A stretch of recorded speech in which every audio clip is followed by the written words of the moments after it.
Shalom, Bapak Ibu dan saudara-saudari yang terkasih. Jumpa lagi dalam Sikat Sabda Iman Katolik, hari Rabu Pekan Biasa ke-25, 21 September 2022. Hari ini gereja merayakan pesta Santo Matius, Rasul dan penulis Injil.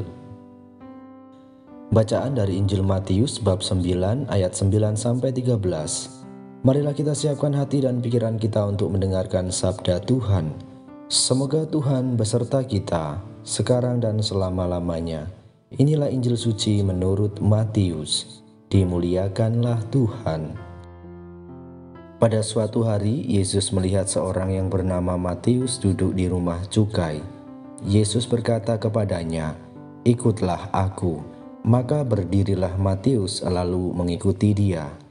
Kemudian ketika Yesus makan di rumah Matius, datanglah banyak pemungut cukai dan orang berdosa makan bersama-sama dengan dia dan murid-muridnya.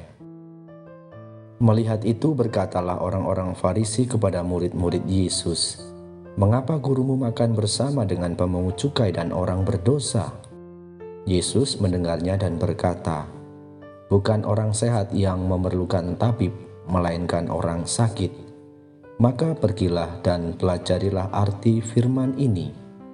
Yang ku kehendaki ialah belas kasihan dan bukan persembahan, karena aku datang bukan untuk memanggil orang benar, melainkan orang berdosa."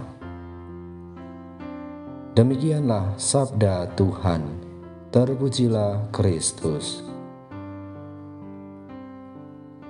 Bapak, Ibu, dan saudara-saudari yang terkasih, renungan hari ini akan dibawakan oleh Bapak Aloysius Samino dari Paroki Santo Vincentius Apaulo, Langsep, Malang. Selamat mendengarkan.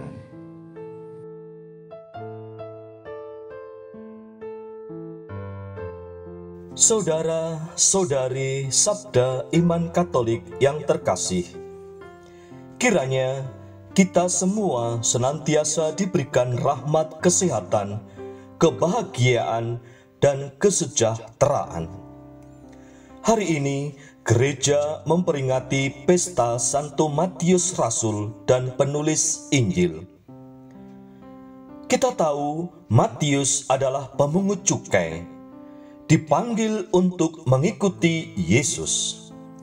Selain menjadi rasul, ia juga dikaruniai menjadi pengarang dan pewarta Injil yang mumpuni. Seirama dengan profesinya yang menuntut ketekunan, teliti, dan penuh perhitungan. Kita tahu bahwa Injil Matius ini sangat sistematis dan arahnya mudah dicerna. Pesannya sangat jelas bahwa Yesus Almasih adalah pemenuhan janji Allah. Saudara-saudari yang terkasih dalam Tuhan kita Yesus Kristus, dalam bacaan Injil yang baru kita dengarkan bersama, Yesus datang kepada Matius untuk menyembuhkan luka-luka dalam hidup Matius.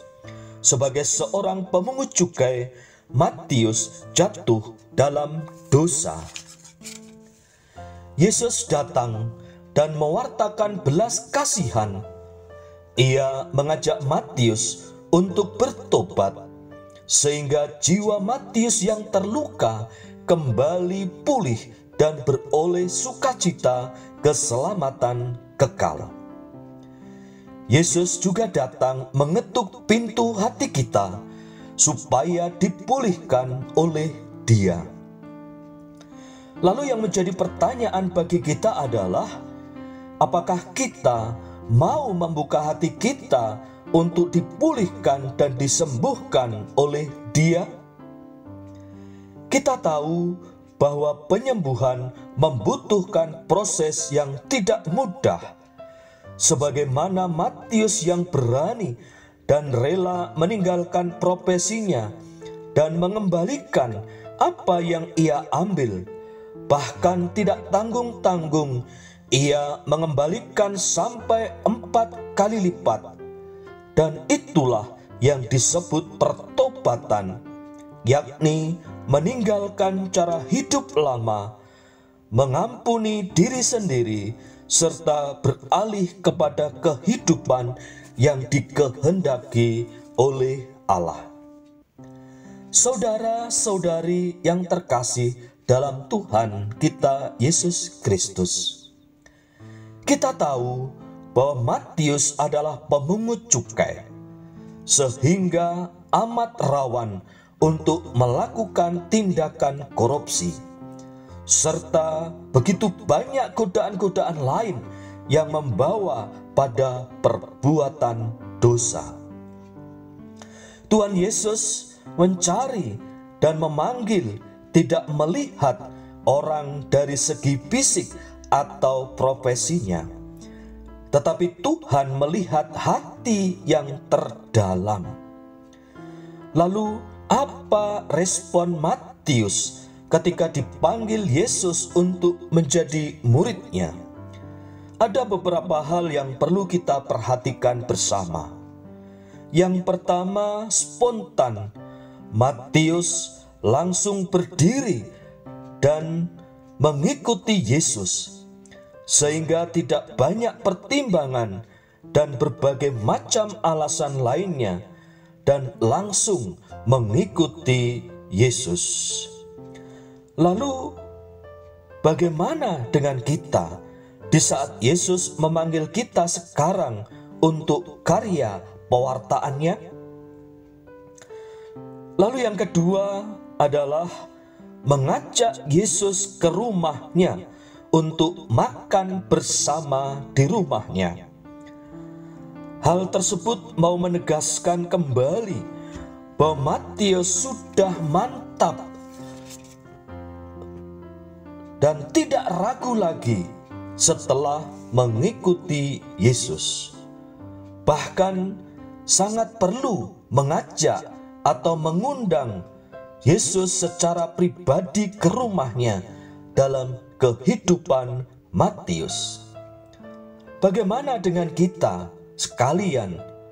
Apakah juga mau mengundang Yesus untuk hadir dan tinggal di dalam hati kita? Ataukah kita malah melupakannya? Lalu yang ketiga adalah membawa teman-temannya untuk mengenal Yesus. Kita tahu bahwa Matius berani mengundang teman-temannya yang seprofesi, yakni pemungut cukai atau orang berdosa, untuk makan bersama-sama dan bertemu dengan Yesus yang dikenal pada waktu itu sebagai juru selamat untuk menerima keselamatan.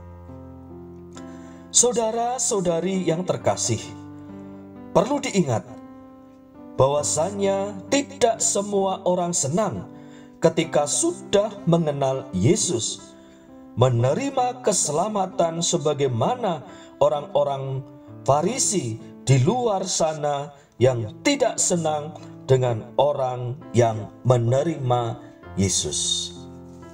Ingat bahwa Yesus datang bukan untuk orang benar, tetapi untuk orang berdosa. Mari kita yang lemah tak berdaya dan berdosa ini datang kepada Yesus untuk menerima keselamatan. Kiranya kita semua beroleh keselamatan yang telah dijanjikannya. Amin. Tuhan memberkati. Terima kasih.